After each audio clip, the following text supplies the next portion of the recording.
All right, Manchester United fan. Listen, I've been trying to avoid this topic. I didn't want to talk about it because I felt like I'm not happy that these guys are leaving to play the Afcon, but then I'm compelled to talk about it because a lot of things are going around. About Brian Mbeumo, his form and all of that, mentality and all of that. Yeah, and I'm compelled to talk about it. First of all, I want to talk about how Manchester United should be coping without Brian Mbeumo and Amad Diallo and Nozam Mozraoui, because all of these guys will be going out there to represent their countries for the AFCON. Brian Mbeumo will be playing for Cameroon. Amad Diallo will be playing for Ivory Coast, and also Nozam Mozraoui.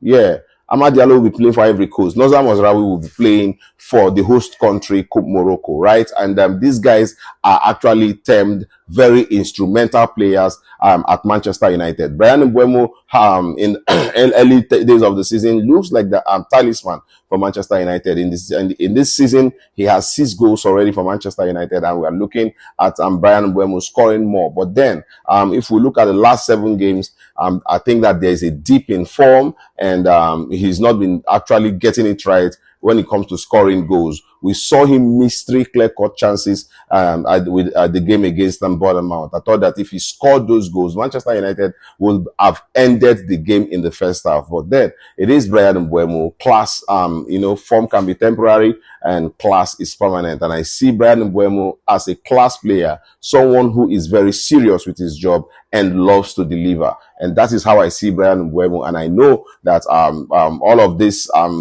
form talk will at the end of the day fade away. Yes, because this is Brian Mbeumo. He's going to come back stronger, right? But how do we cope without Amad Diallo, Brian Mbeumo, and Nozam Mozraoui? Let's look at it. The front line of Manchester United, I think, is equipped. If we don't have Brian Mbeumo in that front line, it simply means that we are going to be seeing Mason Mount, or we are going to be seeing Cunha in those positions. Yeah, either Mason Mount play in the left side and in the right side of the number 10, and Matheus Cunha plays in the left side of the number 10. We have 2 strikers actually. We have Benjamin Sesko and we have Joshua Zexi. So either of them can play as a striker, as the case may be. But then I know that the popular opinion will be that Benjamin Sesko has to lead the line, and in that case, then we might just be seeing Matheus Cunha, Mason Mount, and Benjamin Sesko as our trio. But where our problem is majorly,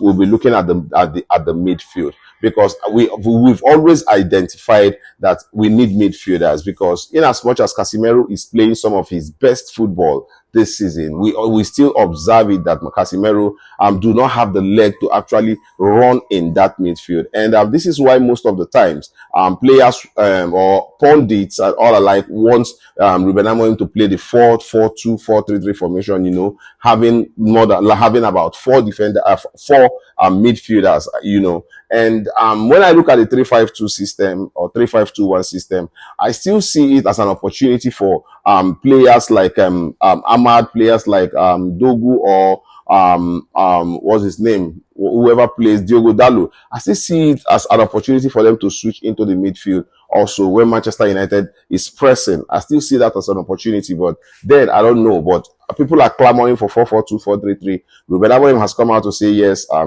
He might go 4-4-2 or 4-3-3 in the future. But for now, But what I think is this clearly: the system has never been the problem for me. And I've always talked about the players' mentality and all of that. And that is that is the key part for me, players' mentality. The mentality is actually the most important thing when it comes to playing for Manchester United, because whatever formation you play, you have to have that mentality to deliver, to fight till the last. Because when we go and look some of Alex Ferguson games, man, I thought that some of their games were nothing close to being good. But the mentality that they were going to get a goal, and how determined they were, how passionate they were, how aggressive they become whenever they got into the final third, showed that, okay, this is what the manager has been embedding in them. Even if you don't score much more goals, you don't concede, and you make sure you get at least a goal. If you cannot win it, draw it. And that is something we've not been able to see with Ruben Amorim. Yes,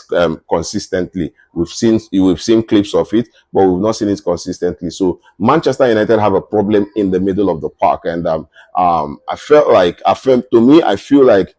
if Manchester United is being attacked, we should be having that shape of a four-man defense or four midfield, of or five-man defense and three players in front. And then if we are attacking, we can actually take up any form, any shape, any system, but make sure that we get the wingers on the ball, and also we allow the late runners to play a very integral part in creating chances for Manchester United. This is what I think. But then, when it comes to the front three, I think we are sorted. When it comes to the middle of the park, we don't have any player who will be leaving. But then we have a problem in the midfield. And at the back line, I felt like if we had Matthias de Ligt at the back line, Manchester United would not lose to Bournemouth. So if we look at it critically, I think that Manchester United will survive. I think that Manchester United would see a different front three, and maybe, just maybe, we will see something different. We will see a different pattern of application. We will see a different pattern of zeal, a different pattern of play, because Benjamin Sesko is back. Mason Mount is fit to play, and we would just want to see what Ruben Amorim will be able to do without his best players in the team. Yes, Brian Mbeumo, Amad Diallo, and Noza Mozraoui. Without these three players, what do you think? How do you think Ruben Amorim is going to cope? I'll be in the comment section. I want to get your own ideas. See you again in my next video.